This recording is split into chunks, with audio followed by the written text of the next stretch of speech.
story. It's my life, and I want to live it. And I don't like to be controlled. One weekend of pampering later. In South Korea, YouTuber Johnny Somali has just been arrested. According to authorities, he could face a sentence of over 20 years in prison. The trial is expected to continue in the near future. Johnny Somali, the guy who once thrived on million-view videos, is now facing the risk of over 20 years in prison. What turned a live stream stunt into a criminal sentence? All right, grab a coffee and brace yourself as we dive into the latest episode of the Adventures of Johnny Somali series. The name that turned live streaming into a shocking art form. He once thought it was all just harmless online pranks, like a low-budget sitcom, but nope, Johnny's real-life script has outdone even the wildest Korean dramas. We just hit 19K! Let's get the 20K shot! 20,000! Can we get the 100K fucking plot? What you gonna say? What do you think you're gonna say? When Johnny Somali hit 100 fucking K? What do you think you're gonna say? Recently, he officially unlocked a new achievement, 8 criminal charges in South Korea. A record that even Hollywood screenwriters would bow to. Each episode comes with a plot twist that leaves viewers stunned, from causing chaos at a convenience store, blasting North Korean music on a bus, to deep fake antics that heated up the courtroom. Now the audience can only sit back and wait. Will this blockbuster series end with a jaw-dropping happy ending, or get ruthlessly canceled by the network? Let's find out. Where Lotte World's at, there's an amusement park over here that I did a stream here like a few months ago in September, and my chat was sending me North Korean songs and donations, so the police interrogated me. Before stepping into the courtroom, Johnny Somali was determined to turn every corner of South Korea into a backdrop for his million-view videos, whether the world approved or not. You're saying you should never have kids. Your father was right.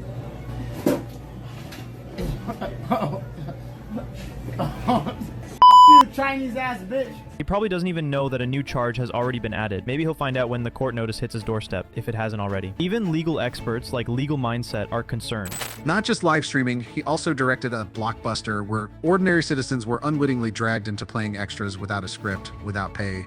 Only confusion. On a bus, instead of quietly paying the fare like everyone else, Johnny blasted his speaker at full volume, hurling insults as if filming an episode of a talk show. With women, he skipped friendly selfie requests, opting instead for public harassment with his camera capturing every second like he was producing a low-budget horror flick. And if that wasn't enough, he dropped a drama bomb with a deepfake video that set the South Korean YouTuber community ablaze, as if they'd been pulled into a full-blown media war. Outside the courthouse, Johnny maintained an unbelievably nonchalant demeanor, as if it was all just his tried-and-true formula for chasing millions of views. He believed infamy would skyrocket his career. But in the legal arena, those very videos became damning evident. The clips didn't just go viral on YouTube, they were preserved, analyzed, and presented in court, turning his attention-seeking tools into the very handcuffs that bound him. From racking up likes on YouTube, Johnny's path has now veered straight into the courthouse hallway. And as netizens often quip, when regular people cause trouble, they get arrested. When streamers cause trouble, they call it Somebody said, okay.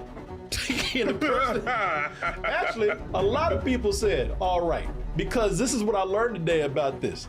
Somebody said, you want somebody to swing? Well, take a number now, because there's a bounty out on this dude. Whoa. Wow. People on the internet have put a bounty out. Oh, they put out Johnny Somali. They put a bounty out on him. Reward. Hell, these kids went all west on this dude. Hell yeah. As news of Johnny Somali facing legal consequences spread, social media erupted into a storm of emotions. From a once considered controversial figure who thrived on outrageous antics, Johnny suddenly became a poster child for what's called the digital curse.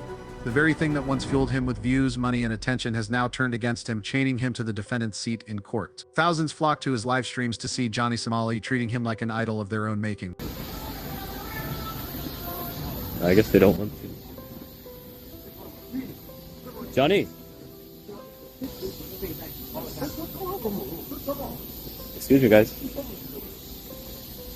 In the dark corners of the internet, from noisy chat rooms to chaotic live streams, every mocking comment spreads like a sharpened dagger. Does Johnny think real life is GTA or something? Just buy a bus ticket and you'll get a free Johnny Somali performance thrown in. Those jesting remarks may seem lighthearted, but in truth they carry deep anger and disappointment. Because each shocking act doesn't just spark laughter, it also stirs feelings of offense, eroding collective trust. And at this point, it's not just one nation, but the entire online community that feels like unwilling victims of a game orchestrated by the internet itself. Things, like last time things went awful for Johnny, this time it went terrible. He even got humiliated in court. I mean, it was really bad from the start. And just to start things off, I'm gonna run through the whole trial so you guys kind of get a picture of how things were, even though you guys weren't there. The climax came when even other streamers, those who once stood on the sidelines, began dissecting Johnny like a commodity. They live-streamed, commented, and capitalized on his image to draw in viewers. Ironically, the man who once dreamed of owning the stage has now been reduced to a supporting character in a drama directed by the community.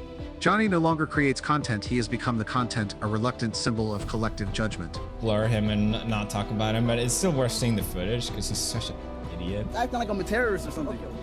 There you go, they said it. He is an actual terrorist. But he's been yelling, Fukushima, Nagasaki, we will do it again. Hiroshima, Nagasaki! So now, seeing Johnny Somali finally facing the consequences he deserves, And in the glaring spotlight of the internet stage, one cannot help but pose a chilling question.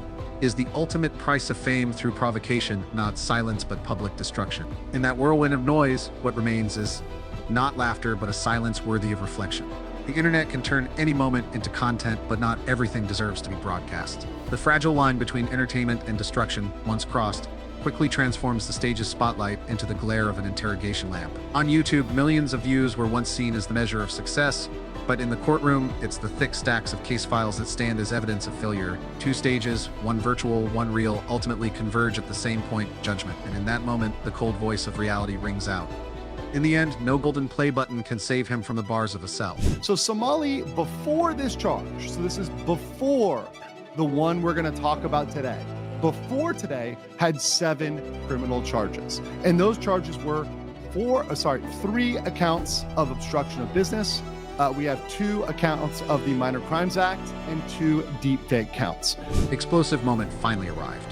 On August 13, under Seoul's blazing sunlight, Johnny Somali strode into the courthouse with a bright smile and a friendly wave, as if he were merely dropping by for a familiar live stream session. Instead of a serious demeanor, he cracked a few jokes, leaving the crowd outside both chuckling and bewildered, wondering, does this guy think he's filming a travel vlog? Clearly, Johnny still believed every moment was a chance to create content. Outside the courthouse, the atmosphere buzzed like an impromptu gathering. Locals, streamers, and curious onlookers flocked to the scene, phones raised high to capture every step Johnny took. A few signs popped up, ranging from an enthusiastic "Free Johnny" to a cheeky "Give Johnny a break." The scene was so lively that someone online joked this trial deserved its own live stream channel with record-breaking views. Surely Johnny never imagined he'd be the centerpiece of such a grand show. On social media, comments poured in and memes flooded the internet, turning Johnny into an unwitting muse for the entire online community. The guy who once commanded the stage had now inadvertently become the main character in other people's content. Could Johnny have thought he was sparking a new creative trend? Oh yeah, he has another case. What, it's scheduled for April 9th? April 9th is going to be his plea, his time to plea for the new charge. So he pled guilty on the 3 counts, the old obstruction charge he got in November, then the 2 Minor Crimes Act. He pled guilty on those. But the new one he got this week, he hasn't pled anything. His lawyer hasn't reviewed it. So he's got to come back to court. He doesn't even know what it is. He thinks he knew everything. He didn't even know. So they've got 3 weeks just to deliberate, meaning think about it, and come back in April. Then came the climax when Atozi, the YouTuber famous for his expose videos, unexpectedly showed up. He switched on his camera, delivering live commentary while poking fun at Somali right outside the courthouse. Many viewers dubbed it a real-life content showdown, one side facing trial, the other racking up views by capitalizing on the trial. The online community even quipped, "This is probably the first time a trial has had live ratings like a TV show." He's saying that it's very, very, very weak. It's very weak. See how the narrative in real life and online is so different? While the prosecutor presented clear evidence, Johnny's lawyer, referred to in the video as Ramsey's attorney, found himself in an extremely difficult position. He himself admitted that the amount of evidence against Somali was so overwhelming that there was almost no room for defense. Worse still, Johnny and his Discord group frequently came up with absurd arguments, forcing the lawyer to incorporate them into courtroom arguments, leading to repeated failures in legal proceedings. Particularly in the deepfake case, the lawyer had to present a contradictory argument. Johnny didn't create the deepfake, he was just drunk and shared the video. This defense not only failed to persuade, but also worsened the situation. According to the video, the lawyer was also under pressure from the family of Hank Yu, who has been supporting Johnny with housing and finances, making it even harder to effectively defend his client. While the laughter and raised phones outside the courthouse had yet to subside, inside the courtroom, the atmosphere shifted starkly.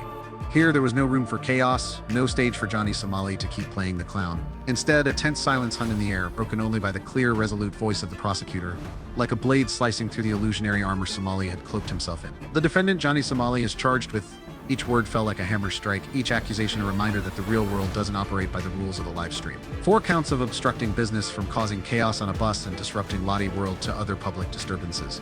All for a few minutes of viral footage, but at the cost of hundreds of innocent people enduring the resulting turmoil. 1 count of creating a deepfake, manipulating someone's image for views, turning real people into digital playthings. A vivid example of how technology, when abused, can become a weapon to harm personal dignity. Other minor offenses: throwing rotten fish, blasting loud music, and disturbing public order. Small in the eyes of the law, but enough to paint a picture of someone who disregards norms, using others' inconvenience as fodder for entertainment. Once again, even before this was added, the chances of him getting a mitigated sentence were almost zero. We're going to have a 0% chance of mitigation after this is added. There's no way this cannot be looked at as habitual crime pattern or a crime spree, which completely eliminates the mitigated column. And then, instead of listening in silence, Somali suddenly sprang to his feet.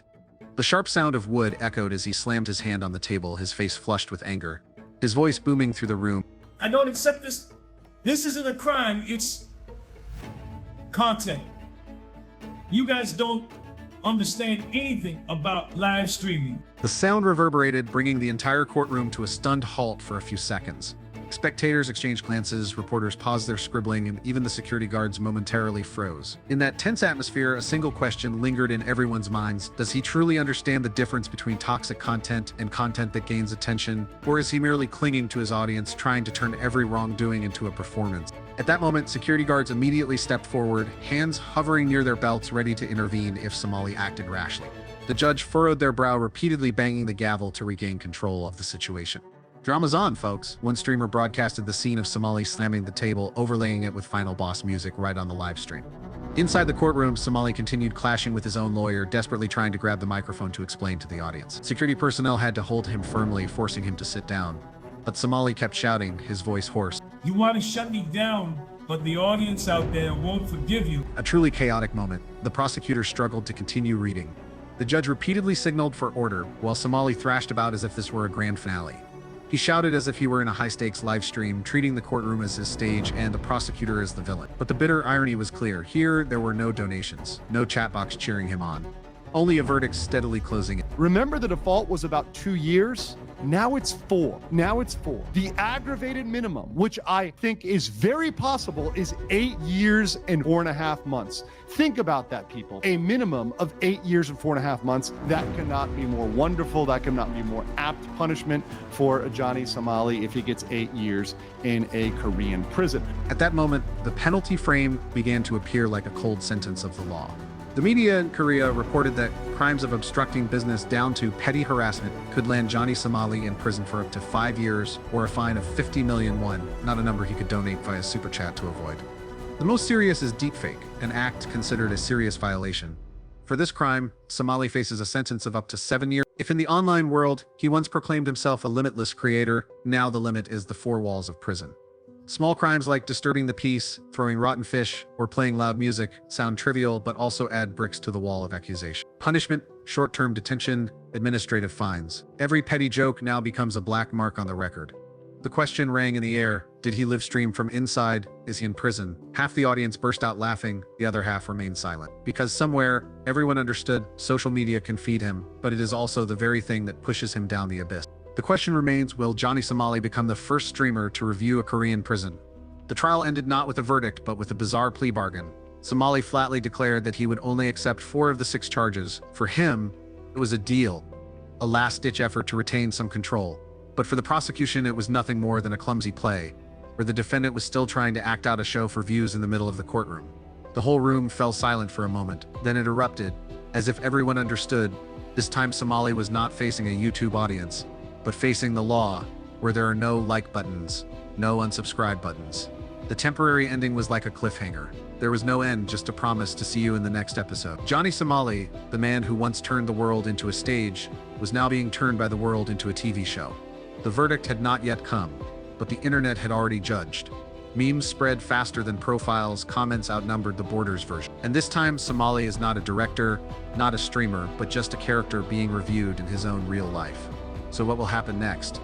Acquittal or conviction? Will Somali turn prison into a new setting for live streams, or will he disappear, leaving a cliffhanger forever without a sequel?